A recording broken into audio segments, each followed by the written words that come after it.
कंचन नाम की लड़की की माँ बचपन में ही मर गई थी। फिर उसके पिता ने दूसरी शादी कर ली। उसकी भी एक बेटी हुई, उसका नाम सोना था। सोना और कंचन बड़ी हो चुकी थी। कंचन बचपन से ही बदसूरत थी।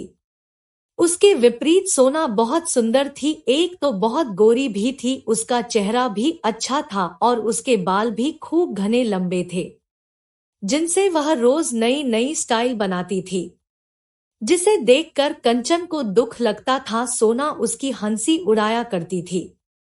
सोना, तेरा रंग कितना काला है, लगता है जैसे तुझे कोयले के घोल में डुबोकर निकाला गया है। और यह तेरे बाल, लगता है जैसे चिड़िया का घोंसला है। कितने छोटे छोटे, तेरा चेहरा कैसा है, तू तो बिल्कुल चिंपैंजी लगती है। कंचन रोते हुए कहती है, इसमें मेरी क्या गलती है?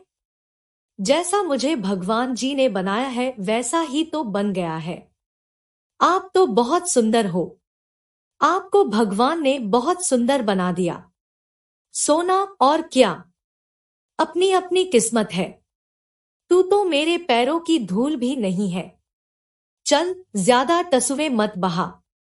अब काम भी देख ले। सारा काम तो पड़ा हुआ है। कंचन को पूरे घर का काम करना पड़ता था। उसकी पिटाई भी हो जाया करती थी। माँ बेटी कंचन को मारने से भी परहेज नहीं करती थी। दोनों ही उस पर अत्याचार करती थी। एक दिन कंचन काम करते करते बहुत थक गई थी, उसे जोर का बुखार आ गया। उसी में समय सोना ने कहा, कंचन, मेरे बालों की अच्छी सी स्टाइल बना दो, मुझे पार्टी में जाना होगा। कंचन कहती है, मेरे सिर में अभी दर्द हो रहा है, इसलिए मेरे लिए कुछ भी करना मुश्किल है। बड़ी मुश्किल से तो मैंने खाना बना पाया है। सोना, तेरी इतनी हिम्मत। जरा सा काम करने को कह दिया तो साफ मना कर दिया। अब तो तू बहुत मगरूर होती जा रही है, पहले ऐसी नहीं थी। मैं सच कहती हूँ, मेरी तबीयत ठीक नहीं है। कंचन को सोना का काम करने से मना करते देखकर उसकी माँ भी नाराज हो गई। उसने कंचन के बाल पकड़कर झकझोरते हुए कहा, कामचोर, तू किसी काम की नहीं है। जरा सा काम तुझसे नहीं होता। चल जा, निकल जा मेरे घर से। तेरी मेरे यहाँ कोई जगह नहीं है। कंचन घर से निकल गई। वह एक घने जंगल में जा पहुंची। रास्ते में उसे बूढ़ा आदमी मिला। वह सिर पर घास का गट्ठर लिए जा रहा था। अचानक गट्ठर उसके सिर से गिर पड़ा, क्योंकि उस बूढ़े को बहुत जोरदार ठोकर लगी थी। बूढ़ा वहीं जमीन पर बैठकर हाय हाय करने लगा था। बाबा, तुम्हें क्या हो गया है?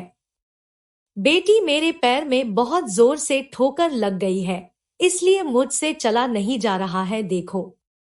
कंचन ने देखा उसके पैर में बहुत चोट लग गई थी। कंचन आसपास देखते हुए, यह जंगली पत्तियां हैं। पापा ने बताया था कि इनको चोट पर लगाने से चोट ठीक हो जाती है। मैं बाबा की चोट पर यह पत्तियां लगा देती हूँ। उसने वहीं पास पड़े हुए पत्थरों से उनको पीस लिया और उसके चोट वाली जगह पर लगा दिया। कंचन, देखो बाबा, अब यह दवा असर करेगी, फिर आपकी चोट ठीक हो जाएगी। बूढ़े ने उसे आशीर्वाद दिया और वह आगे बढ़ गई। थोड़ी दूर चलने के बाद उसने देखा कि एक गड्ढे में गाय गिर पड़ी थी, जो निकल नहीं पा रही थी। अरे, यह तो गड्ढे में गाय फंसी हुई है, कैसे निकल पाएगी? वह एक पेड़ की टहनी तोड़ कर ले आई और उसने गड्ढे में डाल दिया। इसी प्रकार से उसने झाड़ियों से टहनियां तोड़ तोड़ कर गड्ढे में डालनी शुरू कर दी। धीरे धीरे ऊंचा ढेर लग गया और वह उन पर चढ़कर बाहर निकल आई। कंचन ने आश्चर्य से देखा कि गाय एक सुंदर स्त्री के रूप में बदल गई। उसने कंचन को आशीर्वाद दिया, बेटी तुम सुखी रहो।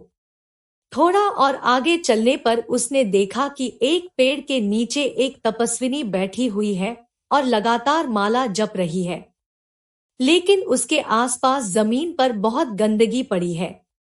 उसे देखकर कंचन ने अपने मन में कहा, अरे राम राम, यहाँ कितनी गंदगी पड़ी हुई है, जिससे मच्छर लग रहे हैं, और इन माताजी को कितना कष्ट हो रहा है। उसने जंगली पत्तों को एक ओर जमा करके वहां से कूड़े करकट को साफ कर डाला, जिससे मच्छर भाग गए।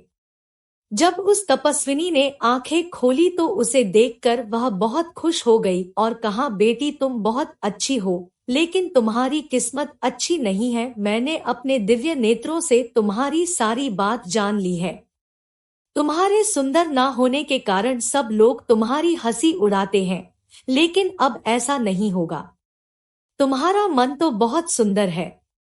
लो, यह शीशा ले लो। जब शीशे में तुम अपना मंह देखोगी तो तुम सुंदर लड़की बन जाओगी। कंचन ने वह शीशा ले लिया।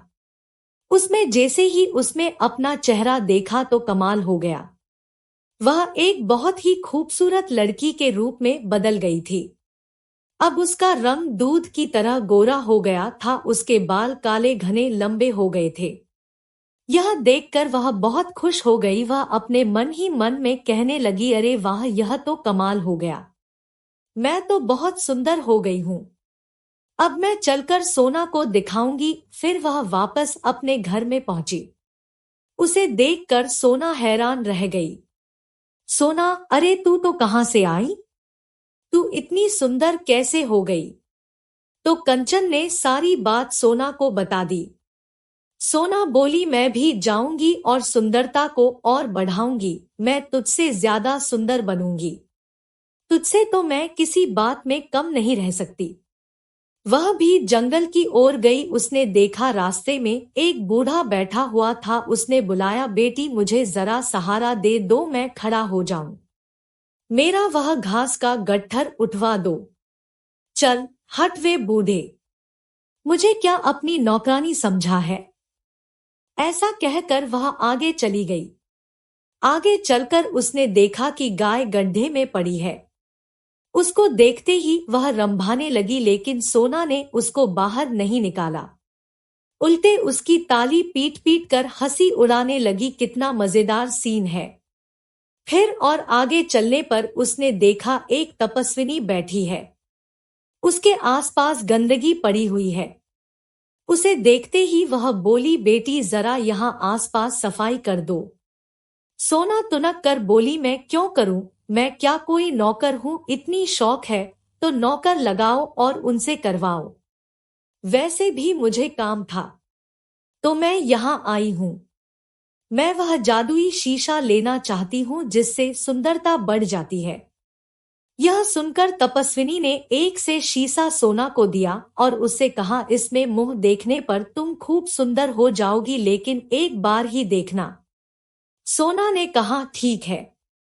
सोना ने जैसे ही शीशे में अपना मुंह देखा तो और भी ज्यादा खूबसूरत लगने लगी। सोना, अरे वाह, मैं इसमें कितनी अच्छी लग रही हूँ, फिर से देखती हूँ। और वह बार बार शीशे में मुंह देखने लगी। जैसे ही उसने दोबारा में मुंह देखा कि वह फिर से अपनी तरह हो गई, पहले वाली हालत में आ गई। लेकिन इससे वह संतुष्ट नहीं हुई। जितनी बार वह शीशे में मुंह देखती उतनी ही बदसूरत होती जाती थी। अब वह बहुत ही ज्यादा बदसूरत थी, जिसे देखते हुए भी डर लगता था। वह तो तपस्विनी के पैरों पर गिर पड़ी और बोली, मां मुझे पहले की तरह कर दो। वह बहुत रो रही थी। तपस्विनी ने कहा, अब इसमें कुछ नहीं हो सकता। यह सब तुम्हारे कर्मों का फल है। तुम बहुत लालची, दुष्ट हो, बहुत धूर्त और चालाक हो। लेकिन कंचन बहुत अच्छे दिल की थी। अब तुम जिंदगी भर ऐसी ही रहोगी। अपने कर्मों पर पछताते हुए सोना वापस घर चली गई। तो देखा दोस्तों, हमें सिर्फ सुंदर नहीं बल्कि कर्मों से भी सुंदर होना चाहिए।